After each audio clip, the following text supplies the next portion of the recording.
সায়ন। হঠাৎ খুব পরিষ্কার একটা কণ্ঠ শোনা গেল, এত কাছ থেকে যেন কানে মুখ লাগিয়ে কেউ বলছে। সায়নের শরীর শক্ত হয়ে গেল। ঋত্বিক ফিসফিস করে বলল, এইবার কে ডাকলো? সায়ন ঠোঁট নাড়ল, কিন্তু আর শব্দ বেরোলো না। চল এগোই, পেছনে আর তাকাস না। তারা হাঁটা শুরু করলো, কিন্তু কয়েক পা যেতেই আবার কেউ বলল, ঋত্বিক, আমি এদিকে। এবার গলাটা বদলে গেছে, আগেরটার মতো না। ঋত্বিক কাঁপা কাঁপা গলায় বলল, এই গলাটা, এই গলাটা তো আমার কাকুর। সায়ন থমকে গেল।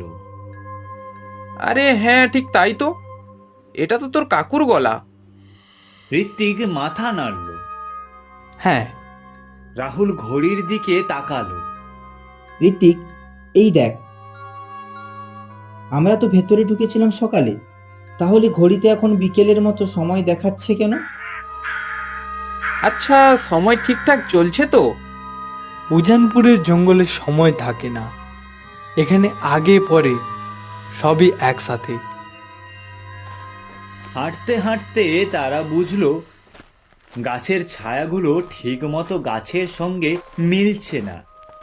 একটা ছায়া একটু দেরিতে নড়ছে। ওটা দেখেছিস? হ্যাঁ, ওদের দিকে তাকাস না, তাকালে ওরা ধরে নেয়। সায়ন তখনই চোখ সরালো। হঠাৎ মাটির নিচ থেকে একটা শব্দ এলো, যেন কেউ মাটির তলায় হাঁটছে।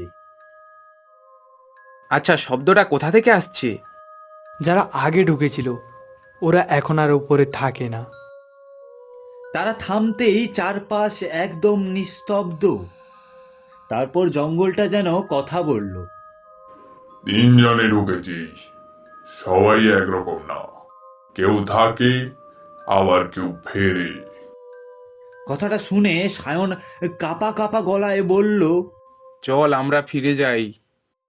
এখন আর জঙ্গল থেকে বেরোনোর কথা বলা যায় না। হঠাৎ সামনে একটা সরু পথ দেখা গেল।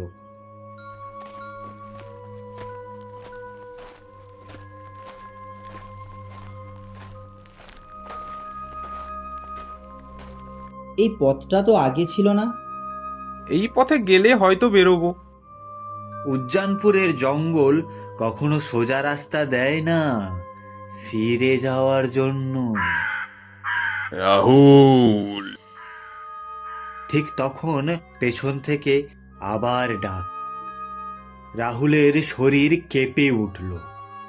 ওরা আমার নাম জানলো কিভাবে? উজানপুরের জঙ্গলকে নাম বলতে হয় না, ওরা জেনে নেয়। জঙ্গলে ঢোকার পর প্রথম আধ ঘন্টা সবকিছু একেবারে স্বাভাবিক লাগছিল। পাতার ওপর পা পড়ছে, শুকনো ডাল ভাঙছে, চেনা শব্দ, চেনা অনুভূতি। তিনজন পাশাপাশি হাঁটছিল, কেউ সামনে, কেউ মাঝখানে, কেউ বা পেছনে, একজনও একা নয়। হঠাৎ খেয়াল হয় পেছনের পায়ের শব্দটা আর শোনা যাচ্ছে না। সায়ন, তুই থেমে গেলি কেন? পেছন থেকে কোনো উত্তর আসে না, হয়তো কয়েক কদম পিছিয়ে পড়েছে। কিন্তু যখন ঘুরে পেছনে তাকালো, কেউ নেই। ঋত্বিক, সায়ন কোথায়? সায়ন, সে তো আমাদের পাশেই ছিল, কোথায় গেল তাহলে? না কোনো দৌড়ানোর শব্দ, না কারোর ডাক, যেন সে মানুষটা এই জঙ্গলেই ঢোকেনি। সায়ন, তুই কোথায় গেলি?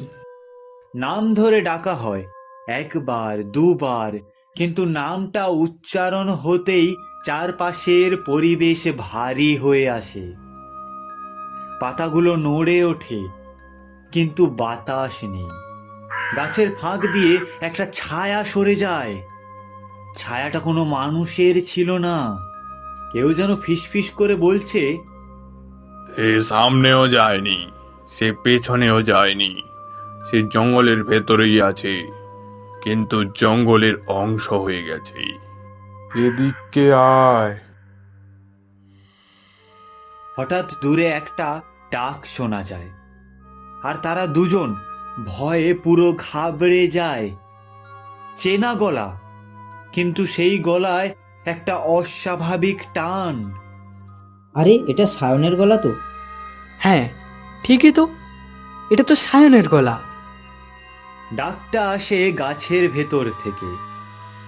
একজন এগোতে যায়, আরেকজন হাত চেপে ধরে, কারণ দুজনেই বুঝে গেছে ওটা আর মানুষের ডাক না। ওটা জঙ্গল শিখে নিয়েছে কিভাবে ডাকতে হয়। হারিয়ে যাওয়া জনের শেষ ডাকটা শোনার পর আর কেউ নাম ধরে ডাকে না। দুজন চুপচাপ দাঁড়িয়ে থাকে, এমন চুপ যেন শব্দ করলেই আরেকজনও হারিয়ে যাবে। চল, যেখানে ও শেষবার হাঁটছিল সেখানে একবার গিয়ে দেখি। হ্যাঁ, তাই চল। একটু এগিয়ে গিয়ে দেখে এখানে তো কিছু দেখতে পাচ্ছি না। হ্যাঁ, তাই তো। না আছে ভাঙা ডাল, না পায়ের দাগ, না মাটিতে গড়াগড়ির চিহ্ন। এখানে সবকিছু তো ঠিক আছে। হঠাৎ চোখে পড়ে একটা পাতার ওপর পায়ের ছাপ। একটাই, দুটো না। রাহুল, ওই দেখ, ওটা কি? আরো কাছে যেতেই দেখা যায় মাটির ওপর একটা জিনিস রাখা। পড়ে যায়নি, ছিটকেও যায়নি, রেখে দেওয়া। ওটা তার জুতো, কিন্তু ছেঁড়া না, যেন সে নিজে খুলে রেখে গেছে। আর ঠিক তখনই চোখে পড়ে ওই দেখ, ওখানে কিছু একটা চিহ্ন আঁকা রয়েছে। কোনো পরিচিত চিহ্ন না, না ধর্মীয়, না গ্রামীণ, না আলপনার মতো। তিনটা বাঁকা রেখা, মাঝখানে একটা কাঠ। চিহ্নটা যেন একটা অসম্পূর্ণ নাম। এটাও কে এঁকেছে? কিছু তো বুঝতে পারছি না। কিন্তু সঙ্গে সঙ্গেই বাতাস ভারী হয়ে ওঠে। ওদের আর বুঝতে বাকি থাকলো না এই চিহ্ন কোনো সাহায্যের সংকেত না, এটা একটা চিহ্নিতকরণ। যেন জঙ্গল বলছে এই মানুষটা এখন আমার। ঋত্বিক, পাশে পাশে থাক। চল ফিরে যাই। ফিরে আসতে গিয়েই আরেকটা জিনিস চোখে পড়ে। একটা গাছের গায়ে নখের দাগ, খুব গভীর না, আতঙ্কের দাগও না। এটা তো সায়নের হাতে লেখা। তারা আর সেখানে দাঁড়িয়ে থাকতে পারলো না। জুতোর পাশ থেকে সরে আসার পর দুজন আর পাশাপাশি হাঁটে না, কেউ কিছু বলে না, কিন্তু দুজন জানে একসাথে থাকলেই নিরাপদ থাকা যায় না।